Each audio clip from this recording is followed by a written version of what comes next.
Assalamualaikum warahmatullahi wabarakatuh. Izin memperkenalkan diri, nama saya Nuril Fadil Bikisti. Di sini akan mempresentasikan hasil praktikum mandiri konservasi tanah dan air. Praktikum yang pertama yaitu pengambilan sampel tanah sawah dan sampel tanah kering.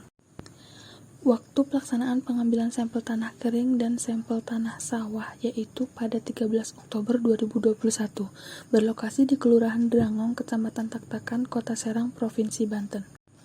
Alat yang dibutuhkan dalam pengambilan sampel tanah kering dan tanah sawah yaitu spidol, label, kantong plastik, belati atau pisau, ember, sekop, cangkul, dan kamera. Cara kerja untuk melakukan pengambilan sampel tanah yaitu pertama, simak video yang ada di YouTube. Di dalam YouTube itu menjelaskan bagaimana teknik pengambilan sampel tanah yang benar. Selanjutnya, tentukan lokasi pengambilan sampel dan bersihkan dari gulma. Kemudian pengambilan sampel dilakukan di 5-8 titik. Kemudian campurkan tanah yang diambil ke dalam wadah. Kemudian dokumentasikan. Pengambilan sampel tanah berupa sampel tanah komposit, yaitu pengambilan sampel tanah dari individu-individu tanah yang dicampur menjadi satu.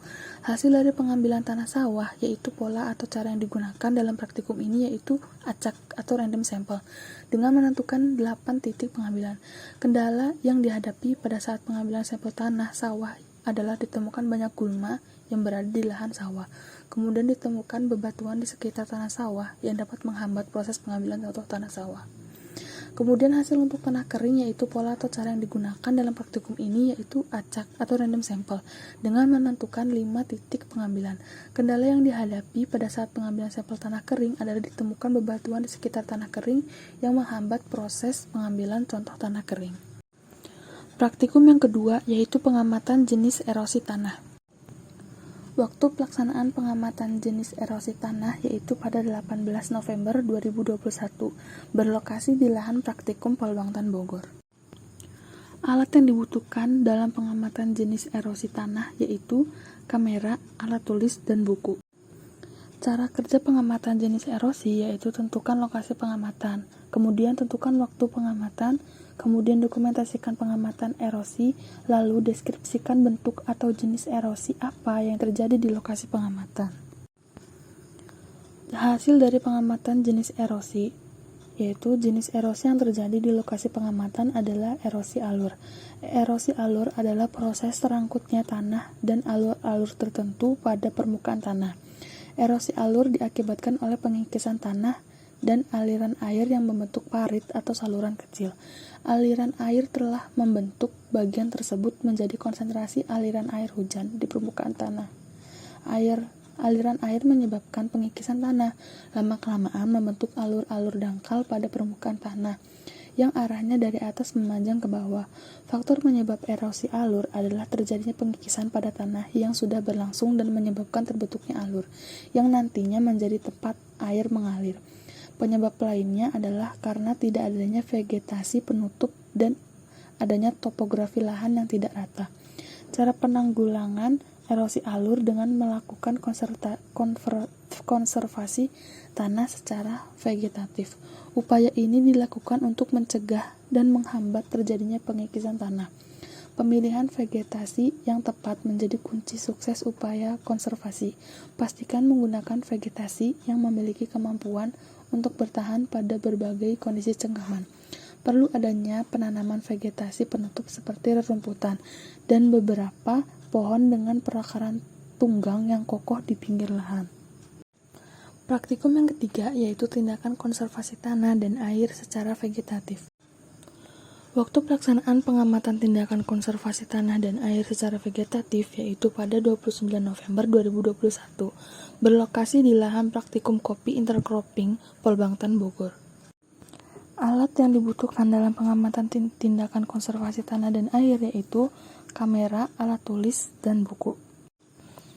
Cara kerja pengamatan tindakan konservasi tanah dan air secara vegetatif yaitu pelaksanaan praktikum dilakukan secara observasi lapangan. Kemudian tentukan lokasi pengamatan, lalu kumpulkan informasi lahan yang akan dijadikan lahan pengamatan, kemudian amati tindakan konservasi dan lakukan analisis hasil observasi. Berdasarkan hasil pengamatan di lahan kopi menunjukkan hasil teknik konservasi tanah dan air secara vegetatif yaitu tumpang sari atau intercropping. Lahan kopi Polbangtan Bogor bertumpang sari dengan lada dan di sekelilingnya terdapat tanaman alpukat. Terdapat alasan mengapa lahan ini ditanam secara intercropping dan dalam pemilihan komoditasnya sangat hati-hati, karena lahan kopi Polbangtan Bogor irigasi airnya tidak tersedia. Maka dipilihlah komoditas tanah tahunan yang tidak terlalu membutuhkan air dalam budidayanya. Praktikum yang keempat yaitu pembuatan lubang resapan biopori yang dilakukan secara berkelompok. Waktu pelaksanaan pembuatan lubang resapan biopori yaitu pada 24 November 2021, berlokasi di Asrama Mahasiswa Polbangtan Bogor yaitu DS2. Alat yang dibutuhkan dalam pembuatan lubang resapan biopori yaitu bor tanah, catok, pisau atau sekop mini, botol bekas 1 liter yang sudah dilubangi, sampah organik, air, alat dokumentasi, alat ukur, dan alat tulis. Cara kerja pembuatan lubang biopori yaitu tentukan lokasi dan amati permukaan tanah dan kondisi awal sampah organik. Kemudian siram titik yang akan dijadikan lubang dan lubangi sedalam 50-1 meter. Jika susah, kembali beri air untuk mempermudah pelubangan. Kemudian isi lubang dengan sampah organik dan tutup menggunakan botol plastik yang sebelumnya sudah dilubangi dan diberi sampah daun di dalam botolnya. Kemudian periksa keadaan permukaan tanah, kondisi lubang, dan sampah organik setelah 14 hari. Kondisi awal lingkungan sebelum LRB dibuat adalah memiliki tekstur tanah yang terasa secara langsung, yaitu lempung liat berpasir. Karena yang dirasakan yaitu terasa halus dengan sedikit bagian agak kasar, agak lengket, dapat dibentuk bola agak teguh, dan dapat dibentuk gulungan mudah hancur. Struktur tanah yang dirasakan adalah granular, yaitu struktur tanah yang berbentuk granular, bulat, dan poros. Struktur ini terdapat pada horizon A.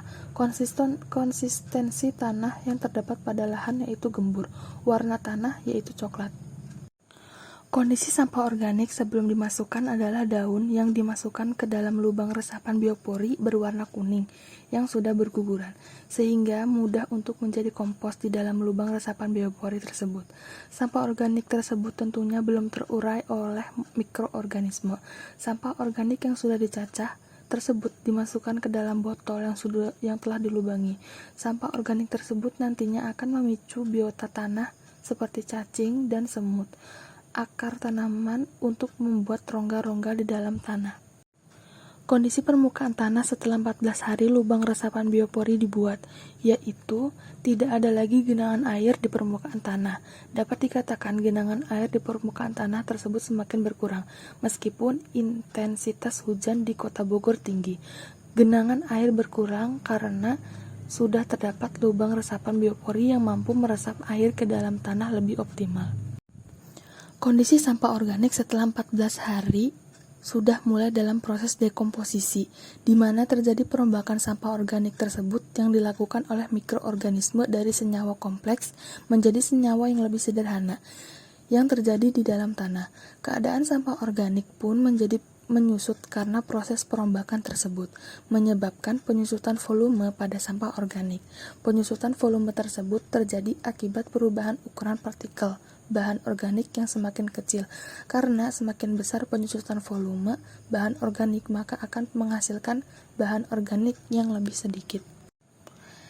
Ini adalah dokumentasi pembuatan lubang biopori, dan yang bawahnya adalah hasil setelah 14 hari biopori dibuat. Kendala yang dihadapi yaitu dikarenakan jenis tanah pada lokasi pembuatan lubang resapan biopori adalah tanah lempung liat berpasir, sehingga proses pelubangan agak terasa berat, meskipun sudah dibantu dengan alat bor tanah, bahkan ketika sudah diberi sedikit air, agar mempermudah proses pengeboran sekalipun. Selanjutnya itu manfaat. Yang pertama, mengurangi sampah organik.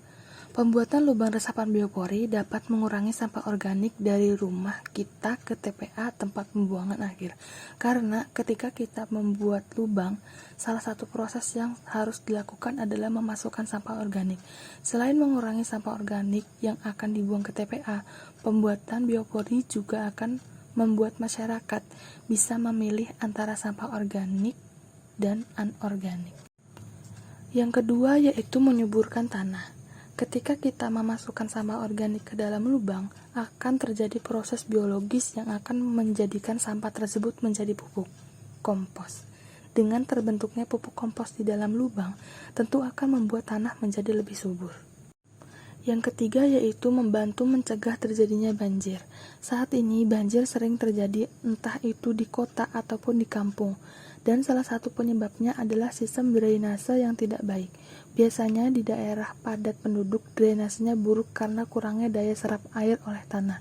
Dengan membuat lubang resapan biopori dapat membantu air untuk segera masuk ke dalam tanah. Selain itu, sampah organik yang ada di dalam lubang merupakan makanan dari cacing tanah. Yang keempat yaitu mempengaruhi jumlah air tanah. Terowongan-terowongan kecil yang dibuat oleh cacing tanah akan meningkatkan luas permukaan tanah. Hal ini tentu akan membuat kapasitas tanah untuk menampung air menjadi meningkat. Bahkan, lubang resapan biopori ini mampu meningkatkan luas bidang resapan menjadi 40 kali lipat. Terima kasih, sekian presentasi dari saya. Wassalamualaikum warahmatullahi wabarakatuh.